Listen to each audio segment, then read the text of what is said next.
Hello, I'm Alan Thrall, and I have not posted a video in a few weeks. I've been terribly busy, but I do have some stuff lined up for you guys next week, so stay tuned for that. Thankfully, I do have a video for you guys today, brought to you by Bryce Krawczyk, Calgary Barbell, the best powerlifting channel on YouTube. RIP Johnny Candido. HQ. This video is about geared or equipped powerlifting, and it's a good one. Hey everybody, welcome back to Calgary Barbell. Today I want to talk to you about something that is near and dear to my heart, and that is equipped lifting. Now when I say equipped lifting, you might think of this.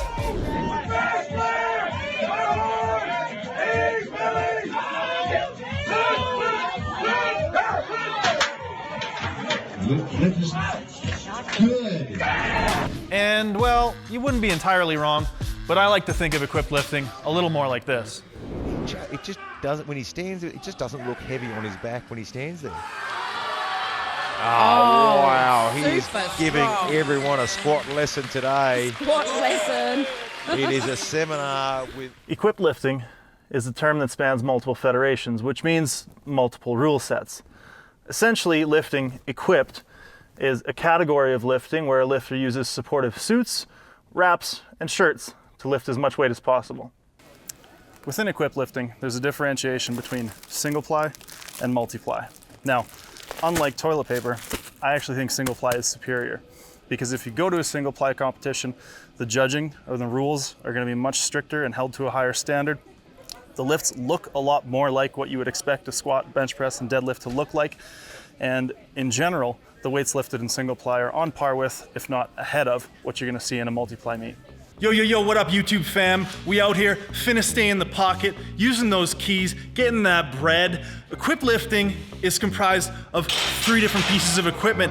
Yo, in case you didn't know, it's the squat suit, the bench shirt, and the deadlift suit. We out. Starting with the squat suit.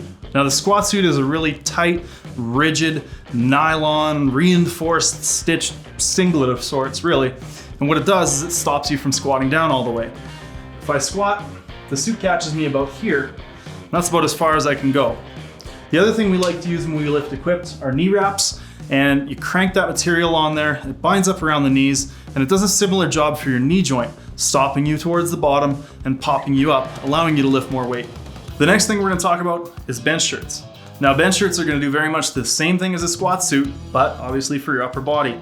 Now, by using a very tight chest plate, in some cases a reinforced collar like you can see on this shirt here, and very tight seams in the sleeves, we're gonna essentially stop the lifter from being able to bring the bar down. That's as far as I can move my arms with no weight in my hands. Now, because of that, eventually the weight will cause the shirt to deform and allow you to get a touch and a press. It also causes you to bench in a very different pattern than what you would see in most raw bench pressers. You need to kind of tuck extra. Generally, the touch point becomes a lot lower in a bench shirt. So if you see shirted benchers benching a little weirdly, that's why. In terms of the technology of bench shirts, they've definitely come the furthest out of all 3 lifts since the early days of powerlifting. But bench shirts can also be a little bit tough to learn because of that fact. Now, there are tiers to how difficult or how aggressive bench shirts are. There are more aggressive shirts that are gonna give you way more carryover, but you're probably gonna need to be stronger and more skilled to use those shirts. So it's always wise to ask somebody or refer to the rest of our series to find out what bench shirt you might want to use. The last thing we're gonna talk about today is the deadlift suit. Now I actually hold the equipped world record in the deadlift with a 388 kilo deadlift, or about 855 pounds. Now, the suit is sewn pretty similarly to the squat suit, although it has wider straps and a little bit of a higher chest. Although I have heard of people deadlifting in their squat suits, so if you're strapped for cash and you can only afford one of the 2 suits, be aware that you can probably get a good amount of carryover out of your squat suit for your deadlift. Now the deadlift suit is gonna make it tough for you to get into the bottom position, and I feel like sumo deadlifters are at a little bit of an advantage here. They're able to get to the bar a little bit easier, and they're probably able to get a little bit more carryover, generally speaking, out of their deadlift suits. Conventional deadlifters, I believe, are at a little bit of a disadvantage in the equipped deadlift arena, but that's not to say there aren't some incredible equipped conventional deadlifters out there. So with all that being said, is there a benefit to training equipped? Well, it depends, as always. Now, we all know strength is specific, so while training equipped, you're definitely going to be training the squat, the bench press, and the deadlift, and some of the best accessory movements for equipped lifts are going to be simply the raw competition lifts. Most people are going to be able to get very strong at both. However, the more specialized you become in equipped lifting, it's likely you'll lose some of that bottom end strength on your raw lifts. For a raw lifter, however, there may be some benefit as well to training above and beyond the weights that they're using in their raw training. So it's just one of those things you kind of have to try out and see whether it benefits you. There are a lot of people out there that think that equipped lifting must be easy, that the suits and shirts probably do all the lifting for you.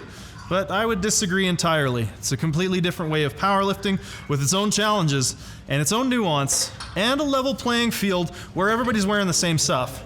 If you're more impressed by a raw lifter who lifts maybe a little bit less weight but doesn't use equipment, then that's your right. Totally fine with that. But if you think that equipped lifters are a bunch of wusses that let the equipment do all the lifting for them, then you'd be wrong. Equipped lifting to me is the epitome of intensity in powerlifting. If you're anything like me, you got into this sport to lift as much weight as you can. If you draw the line at what you can lift without any supportive equipment, well, aside from the belt, sleeves, and wraps that you're using, then that's fine. But like many others, I feel called to go above and beyond that, and equipped lifting makes that possible. The intensity of competition, the incredible level of skill it takes to manipulate the equipment and use it to your advantage, as well as the sheer amount of weight lifted, make for some of the most exciting lifting-related experiences of my life, both as an athlete and a spectator. I was in Pilsen in 2017 for the Open World Championships when Dmitry Semenenko's suit blew out as he hit the hole squatting 440 kilos. When his suit blew, he dumped 970 pounds over his head. He walked to the backstaging area, yelled something at one of his handlers in Ukrainian, and took off his torn suit. His coach returned with a new suit, stuffed him in it, and put in 445 kilos for his third attempt. Semenenko went out again about 15 minutes later and squatted a new world record. It's hard to fathom how incredible of a feat something like that is, both mentally and physically. Equipped lifting is exhilarating, challenging, and a bit terrifying. It's a different and exciting way to train and compete, and can be a high-risk, high-reward kind of lifting with a whole new set of challenges. I think that part of the draw for me is that it appeals to whatever small portion of myself is a bit of a thrill seeker or adrenaline junkie. It's a different kind of bug, and I've been bitten hard. I'm now completely sold on seeing just how far I can push all this, and it's exciting as hell to me. For anyone who thinks that equipped lifting is easy or lame, or is maybe even intimidated by it, I'd recommend a single thing. Try it. Try a squat suit, try some knee wraps, get a hold of your buddy's bench shirt, just try it. A bench shirt, bro. Equipped lifting, bro. It's comfortable, it's easy, it's just like a slingshot or a ram. You just put it on and easily and instantly you can lift more weight, right? It's not. It's not like a slingshot, it's not like a ram. It's not like any other style of lifting. It's its own beast and it's its own completely different experience. And I think it's a very worthwhile experience to try.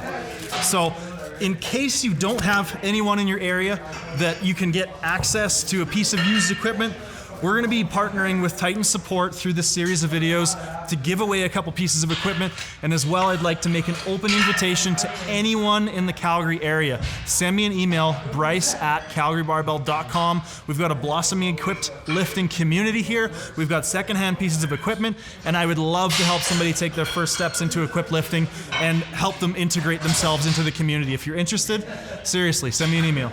Now that you guys know a little bit more about equipped lifting in sort of a general sense, what I'd like to do is I'd like to invite you over to our YouTube channel, Calgary Barbell, where we plan on doing a very in-depth series on equipped lifting. We're going to showcase it and some of the athletes who are very proficient at it. We're going to show you what it is, how to do it, where to get started, and for anybody whose interest is piqued, we're going to show you how to take your first steps into the world of equipped lifting. We'll also eventually talk about competition considerations for equipped lifters, of which there are many.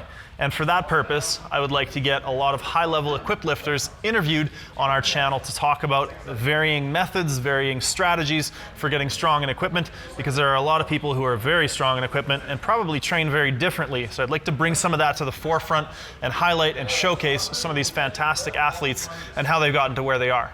And if you're not into equipped lifting, then I would recommend coming over to our channel anyways. We have a lot of content geared towards raw lifters and power lifters in general. We cover nutrition, we've got some funny videos, and I think we generally do a pretty good job of putting out quality information with a bit of entertainment.